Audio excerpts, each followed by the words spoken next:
अगर आपने अभी तक हमारा चैनल सब्सक्राइब नहीं किया तो अभी सब्सक्राइब करें और बेल आइकॉन को क्लिक करके हमारी लेटेस्ट वीडियोस के बारे में अपडेट जानें। एमएलसी चुनाव नतीजों की इस वक्त की बड़ी खबर। चुनावों की मतगणना लगातार जारी। सपा ने 4 सीटों पर बनाई मामूली बढ़त। स्नातक खंड की 2 सीटों पर सपा उम्मीदवार आगे। 3 सीटों पर बीजेपी उम्मीदवार सपा से आगे निकले।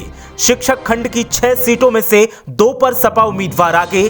4 सीटों पर बीजेपी उम्मीदवार ने बढ़ाई बढ़त। कुछ देर पहले तक सपा चल रही थी बीजेपी से आगे। ताजा रुझानों में सपा बीजेपी से हो गई पीछे। रात 9 बजे तक चुनाव परिणाम आने की संभावना।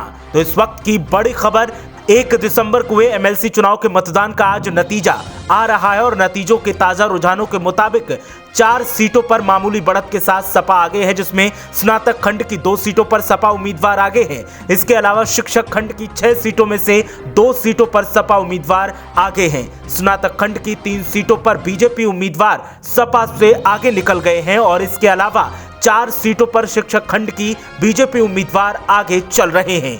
कुछ देर पहले तक सपा उम्मीदवार शिक्षक खंड की सीटों पर आगे थे, लेकिन अब बीजेपी उम्मीदवार आगे हैं। रात 9 बजे तक चुनाव परिणाम आने की पूरी संभावना बताई जा रही है। लगातार चुनाव परिणाम जो आ रहे हैं वो हम आपको बता रहे हैं और मौजूदा रुझानों के मुताबिक 4 सीटों पर सपा उम्मीदवार मामूली बढ़त के साथ आगे हैं, जिसमें 2 स्नातक खंड और 2 शिक्षक खंड की सीटें हैं। बाकी सभी सीटों पर बीजेपी उम्मीदवार सपा से काफी आगे निकल चुके हैं। तो इस वक्त की ये बड़ी खबर एमएलसी चुनाव नतीजों से जुड़ी हुई, जहां 4 सीटों पर मामूली बढ़त के साथ सपा उम्मीदवार आगे हैं, जिसमें स्नातक खंड की 2 सीटें शामिल हैं और 2 सीटें शिक्षक खंड की शामिल हैं। इस बीच कई जगह से गड़बड़ी की भी खबरें आई हैं और सपा नेताओं ने बीजेपी पर साजिश का आरोप लगाया है।